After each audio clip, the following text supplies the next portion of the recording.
is up, family? We have another Patreon request. We got War Heroes. War Heroes 1. Enrique Sevelo. Enrique Sevelo. That's not... Is that French? That seems like it's definitely not French. But okay, let's go. Musique de générique, memories de... oh. Got an animation going here.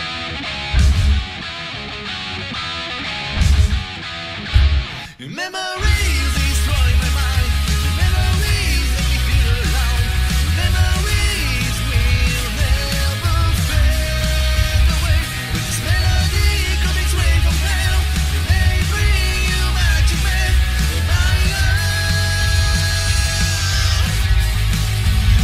My precious rose.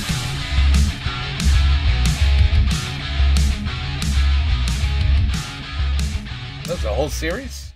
Salut la Bleuzaille, bienvenue dans cette nouvelle série de cartoons intitulée War Heroes. Chaque épisode de cette série sera centré sur un personnage réel ayant accompli des actions d'éclat durant la Seconde Guerre mondiale. Ce premier épisode met en vedette un soldat allemand, Heinrich. Allemand. German. See, I was gonna guess Turkish, but okay. Alright, we have... Sevelo. Alors lui, c'est un ouf. Heinrich est né dans une ferme allemande en 1923, c'est le fils d'un agriculteur et très tôt, il se passionne pour les chevaux. En 1936, comme d'innombrables jeunes allemands, il rejoint la Hitlerjugend. Alors, les jeunesses hitlériennes, c'est un peu comme les scouts, sauf qu'au lieu d'apprendre la solidarité, l'entraide et le respect, on apprend à tirer au fusil et à détester les juifs. Bon alors évidemment, je ne porte pas de jugement, ce n'était qu'un enfant qui faisait ce que ses parents lui disaient de faire. Et même ses parents n'étaient pas vraiment à blâmer non plus, car à cette époque, la politique d'Hitler fonctionne plutôt bien. Les nazis ont redressé le pays, il n'y a plus de chômage, il fait bon vivre en Allemagne. Personne ne pouvait imaginer que ça allait partir en couille d'ici peu de temps. Enfin sauf les juifs, parce que eux, depuis 1933, ils morphent déjà chammément. Heinrich est mobilisé l'année de ses 20 ans, en 1943. Il est incorporé dans le régiment d'artillerie de la 321e division d'infanterie près de Calais. Fin 1943, Heinrich et son unité partent pour la Russie. Heinrich est un tireur d'exception, mais sa connaissance des chevaux lui évite le combat en première ligne. Il devient cocher d'une voiture hippomobile et sa mission consiste à ravitailler les troupes. Cependant, c'est pas vraiment la planque non plus, car comme ses camarades, il va découvrir les délices de l'hiver russe. Il parcourt 80 km par jour avec des températures avoisinant les moins 60. No thank you. Et ouais, l'hiver russe, ça rigole pas. Papa, j'ai froid aux pieds. Il a froid à ses couilles. Tu vois ses couilles, ils sont dans la neige. Et ça, c'est un problème. Fous-moi la paix, j'ai des problèmes plus graves. Rapidement, Heinrich souffre d'engelures sévères à cause de ses pieds qui gèlent sur place à force d'être assis dans sa charrette. Et pour couronner le tout, il finit par choper une pneumonie qui le plonge dans un coma profond. Il est alors rapatrié en Allemagne pour être soigné. Une fois remis sur pied, les médecins veulent le réformer et le renvoyer chez lui. Mais à cette époque, les armées du Reich se prennent branlée après branlée sur tous les fronts. Et donc tonton Adolphe a plus que jamais besoin de tous ces braves soldats. L'état-major décide donc d'affecter Heinrich dans un coin au climat moins rude pour qu'il puisse être apte au combat malgré sa santé fragile digne d'une lopette gauchiste. Le soldat Zivelo rejoint la 352e division d'infanterie en Normandie dont la mission est de défendre le mur de l'Atlantique. Arrivé à sa nouvelle affectation, il se fait victimiser par son nouveau chef, l'Oberfeldwebel August Wassermeier, un gros connard adepte de la discipline prussienne. Heureusement, ça dure pas longtemps. Heinrich est nommé caporal et devient l'assistant de l'Oberstleutnant Frerking. Ils sont tous deux affectés à la défense du Widerstandnest 42, une position forte située sur la plage de Colville-sur-Mer dans le Calvados. Cette plage deviendra célèbre sous le nom d'Omaha Beach. Pour Heinrich, cette période, c'est la fête du slip. Il s'entend très bien avec son nouveau patron et il est logé dans une demeure confortable. Il peut lire des livres et écouter de la musique sur son gramophone. Après le front de l'Est, la Normandie, c'est le Club Med. Alors je sais, jusqu'ici on peut pas dire que la carrière militaire d'Heinrich soit palpitante, mais tout va basculer un mardi matin. Eh oui. Wow, look at that dream.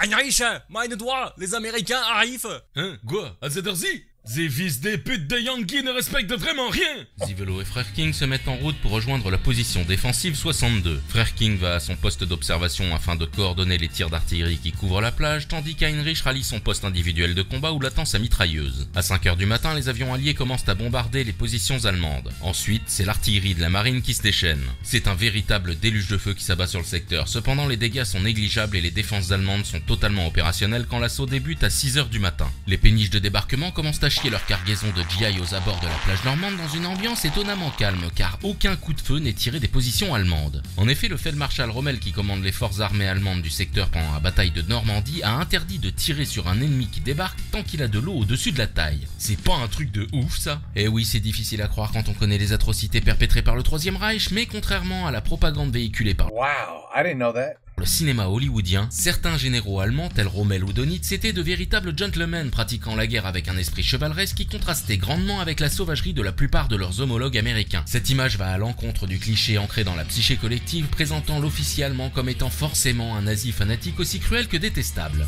Ouah, mais t'as conscience que ça frise le révisionnisme, ce que tu racontes là? Ouah, et toi t'as conscience que les soldats américains ont violé plus de femmes françaises pendant les 4 mois qui ont suivi le débarquement que les Allemands pendant les 4 ans d'occupation? Non, parce qu'il me semble que c'est une information assez intéressante quand même, on n'en parle pas assez dans les livres d'histoire. Ouais, ben ils sont venus nous sauver et ils ont bien le droit de s'amuser un peu Wow. quand même. C'est quand même dommage qu'Hollywood ne fasse pas un film sur ce sujet. Enfin bon, pendant Ouais. quelques secondes les Allemands tirent pas sur les Américains, That's mais messed une up. fois qu'ils sont arrivés sur la plage, les chleux commencent à en faire du hachis parmentier. Elles sont où les Françaises? Elles sont où? Fifi, Fifi, Les meufs. les femmes sont derrière les lignes allemandes, en avant! Alors autant vous le dire tout de suite, le père Heinrich il est pas venu pour enfiler des perles. Les Américains l'ont forcé à se lever en pleine nuit et ils vont le payer cher, très cher. Heinrich a une position de tir parfaite, il surplombe la plage, il bénéficie d'une bonne couverture et surtout il a une Maschinengewehr 42 ou MG42, la mitrailleuse la plus dévastatrice de l'époque. Capable de tirer 1200 coups par minute, soit la bagatelle de 20 cartouches à la seconde, la MG42 est un bijou technologique dont la cadence de tir est 2 fois supérieure à la plupart des autres mitrailleuses. C'est une arme tellement efficace qu'elle est toujours produite à l'heure actuelle dans une version modernisée, la MG3. Heinrich va tenir sa position pendant 9 heures sous le feu ennemi et pendant tout ce temps il va arroser la plage, se servant de la MG42 pendant les grosses vagues de débarquement et utilisant 3 fusils Car 98 pour le tir de précision. Durant cette journée, il va tirer 13 500 cartouches à la mitrailleuse et 400 cartouches au fusil. Les Américains sont des proies faciles sur la plage et pour Heinrich c'est Oh yeah, we got. This was not a pretty sight, the beach. Yeah, we know about this one. comme à la fête foraine, il va faire subir des pertes effroyables à Terrible losses, way. l'ennemi. Prepare to fight. J'ai fait fou ça prendre à m'empêcher de dormir, bande de fils de pute. Killing spree. Rampage. Dominating. Unstoppable. Godlike.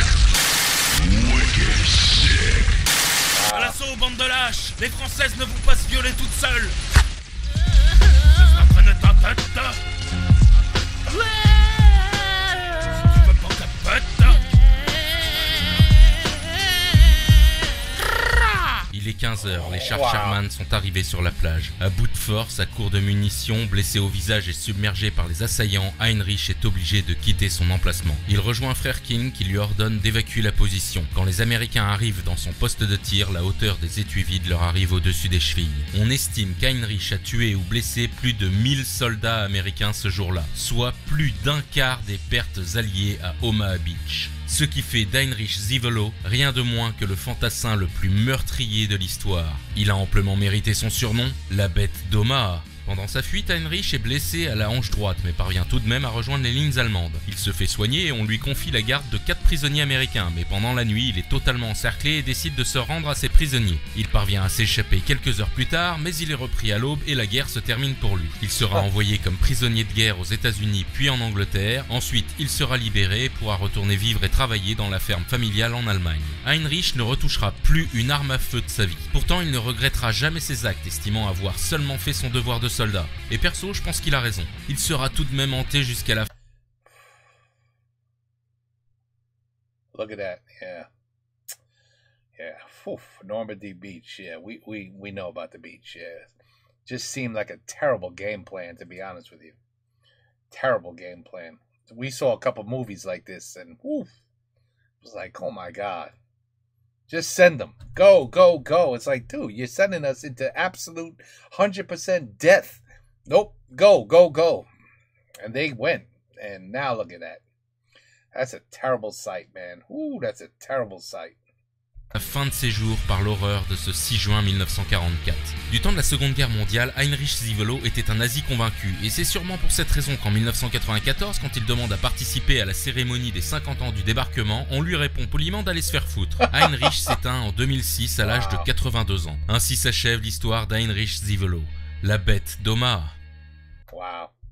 Les infos de ce cartoon sont issues d'extraits du livre d'Heinrich Zivelo, ainsi que de divers sites internet. Dans le prochain épisode, je vous raconterai l'histoire d'un soldat allié cette fois. À bientôt, cher public. Wow. Not really sure comedy should be mixed into these videos, but it's a good video. Like, it's very informative for sure. And I understand it's about, it's about one soldier fighting for their country. And it doesn't matter what country. They're fighting for their country. I understand that. So, whatever country they're fighting for, that's their hero. I mean, he killed 1,000 Americans. That is, that's brutal. That's brutal. But for that side, for their side, yeah, that's a hero, of course. A war hero, absolutely. I mean, what do you do in war? What's the idea of war? It's not to sit down and have a nice dinner and talk about it. It's to kill each other. Yeah, to kill each other. So, he did what he had to do, man. He did what he had to do. Yeah, that Normandy beach. Oof, I've seen too many terrible images about that. That was just, I don't know. That just was not a good call, if you ask me. Just sending just boats and boats and boats. Basically, as soon as they landed, they were getting killed. As soon as they got out of the water, that's it. You're a sitting duck. That was like, yeah, that was. Anyway, War Heroes 1, Heinrich, German, Heinrich Severlo. That's probably not how to say his name then. If it's German, it's probably Heinrich, or Heinrich. I wouldn't know how to say his last name, though. Severlo. I don't know how you would say that in German. But anyway, cool video. Well, not that cool, but informative. Like, the video did what it was supposed to do. It gave us information on this war hero and what he did and what they went through. And yeah, war sucks. We all know. But hey, sometimes you gotta know how bad it sucks. You gotta dive deep in and see the terrible things that goes on in war. And terrible things go on in war. That's for sure. All right, War Heroes 1. Take care. Peace out. Have a good night. We're getting close to... Never mind. I'm not even going there. Hopefully we don't see a World War III. Hopefully we never see that. Hopefully. Peace out.